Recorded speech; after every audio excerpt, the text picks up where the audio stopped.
여러분 평안하십니까? 오늘도 말씀과 함께 주님의 은혜 가운데 거하시기 바랍니다. 오늘 말씀은 잠언 13장입니다. 말씀 개요입니다.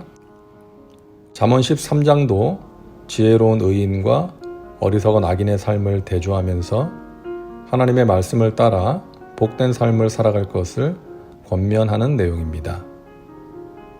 말씀 묵상입니다. 우리가 잠언 말씀을 보고 있는데요.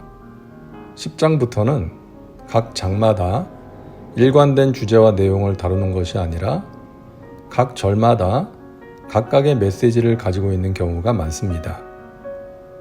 그래서 지혜 모음집이라고 말씀드렸죠.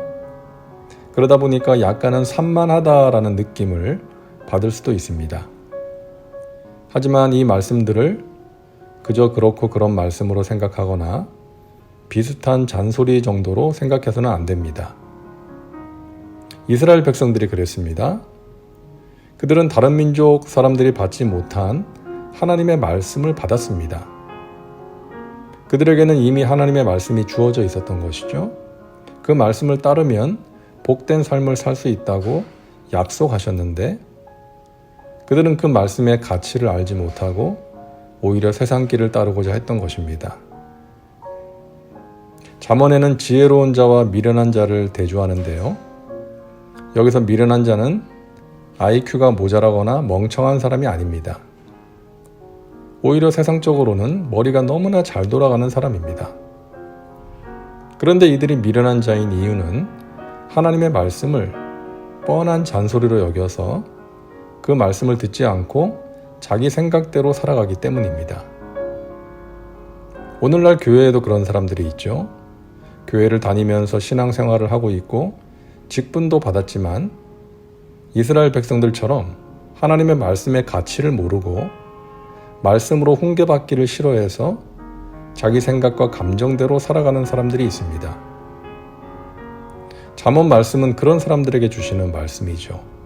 그래서 계속해서 지혜로운 자와 미련한 자를 대조하면서 말씀합니다. 지혜로운 아들은 아비의 훈계를 들으나 거만한 자는 꾸지람을 즐겨 듣지 아니하느니라. 이스라엘 백성들은 거만한 자들이었습니다. 자신들에게 주신 말씀이 재미없어 보이고 매력적으로 보이지 않아서 말씀을 멀리했습니다. 세상을 따라가고 이방신을 섬겼습니다. 그러나 하나님께서는 그들을 사랑하셔서 이방 민족을 통해서 징계하셨죠. 그럴 때 깨닫고 돌이킨 지혜로운 자가 있었는가 하면 그럼에도 깨닫지 못하고 돌이키지 않는 미련하고 어리석은 사람들도 있었습니다. 다윗의 형들은 키가 크고 인물도 좋았지만 하나님의 말씀에는 별 관심이 없었습니다. 그러나 다윗은 형들보다 못한 외모였지만 하나님의 말씀을 사랑했기 때문에 하나님의 택함을 받고 귀하게 쓰임받을 수가 있었던 것이죠. 다윗도 어리석고 미련하게 행했던 적이 있었습니다. 하나님의 말씀을 따르지 않고 자신의 정욕대로 행했던 적이 있었죠. 그러나 다윗은 하나님의 훈계를 들을 줄 알았습니다. 사울은 하나님의 훈계를 들을 줄 모르는 미련한 자여서 망했고 다윗은 죄를 지었지만 하나님의 훈계를 듣고 돌이킬 수 있었기에 지혜로운 자였던 것입니다. 다시금 하나님의 은혜를 체험할 수가 있었던 것이죠. 말씀을 멸시하는 자는 자기에게 패망을 이루고 계명을 두려워하는 자는 상을 받느니라. 하나님의 말씀을 멸시하는 자의 특징은 자기 자신의 지혜에 자신이 있다는 것입니다. 자기 머리가 좋다고 생각하고 많은 것을 알고 있다고 생각합니다. 그래서 말씀대로 살지 않아도 충분히 성공할 수 있다고 생각하는 것이죠. 자, 그런데 왜 이런 사람이 패망을 이룬다고 말씀하실까요? 인간은 믿을 만한 존재가 되지 못하기 때문입니다. 조금만 잘못하면 죄악의 구렁텅이에 굴러 떨어질 수 있고, 조금만 방심하면 낙심과 절망 가운데 빠져 인생을 포기해버릴 수 있는 존재이기 때문입니다. 여러분, 요즘 많은 사람들이 마음의 병이나 우울증을 가지고 살거나 성적으로 타락해서 방탕하게 살아가고 있습니다. 교통사고로 죽는 사람보다 자살로 죽는 사람이 더 많은 세상입니다. 이 세상에서 가장 위험한 존재는 나 자신이라는 것을 알아야 합니다. 그래서 패망하지 않으려면 가장 먼저 해야 할 일이 하나님의 말씀으로 무장하는 것입니다. 말씀과 기도로 죄를 이기고 세상의 유혹과 마귀의 공격을 이겨야 합니다.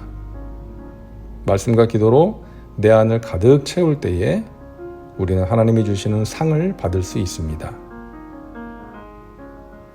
저도 지금까지 하나님의 훈계를 많이 들었습니다. 당시에는 그 훈계가 힘들기도 했지만 돌이켜보면 얼마나 감사한지 모릅니다. 하나님께서 나를 사랑하시니까 훈계하시는 것 아니겠어요? 내 사랑하는 자녀니까 훈계하는 것이지 남의 집 자녀를 훈계하지는 않죠. 그 훈계를 통해서 나 자신의 모습을 돌아보게 되고 또 하나님께서 기뻐하시는 모습으로 돌이킬 수 있었습니다. 그 훈계는 모두 말씀을 통해서 들을 수 있었습니다. 두려워하고 있을 때는 내가 너와 함께하니 두려워하지 말라는 말씀으로, 마음이 불안할 때는 세상에 줄 수 없는 평안을 주신다는 말씀으로, 염려하고 있을 때는 아무것도 염려하지 말고 기도하라는 말씀으로, 누군가에 대한 미운 감정이 있을 때에는 너가 사랑할 만한 사람만 사랑한다면 이방인과 다를 것이 무엇이겠느냐, 내가 죄 많은 너를 사랑한 것 같이 너도 너에게 그런 사람을 사랑할 수 있어야 한다라는 말씀으로 저를 훈계하셨습니다.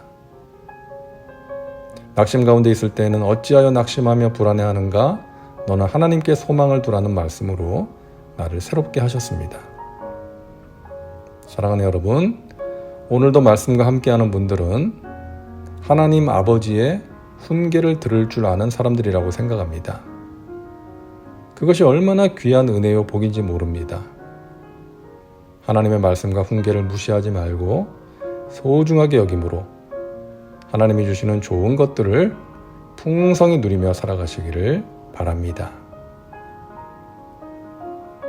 다음은 말씀 적용입니다. 오늘 말씀을 통해 당신에게 주시는 메시지는 무엇입니까? 자신과 삶의 현장에 구체적으로 적용하시기 바랍니다. 이제 기도합니다. 사랑과 은혜가 풍성하신 하나님, 오늘도 말씀과 함께 살게 하시니 감사합니다. 어리석고 미련한 자가 아닌 지혜로운 자가 되기를 원합니다. 하나님의 훈계를 들을 줄 알게 하시고 말씀을 경외하고 따름으로써 복된 삶을 살아가는 하나님의 백성들 되게 하옵소서. 예수님의 이름으로 기도하옵나이다. 아멘. 오늘도 말씀과 함께 은혜 가운데 거하시기 바랍니다. 여러분 사랑하고 축복합니다.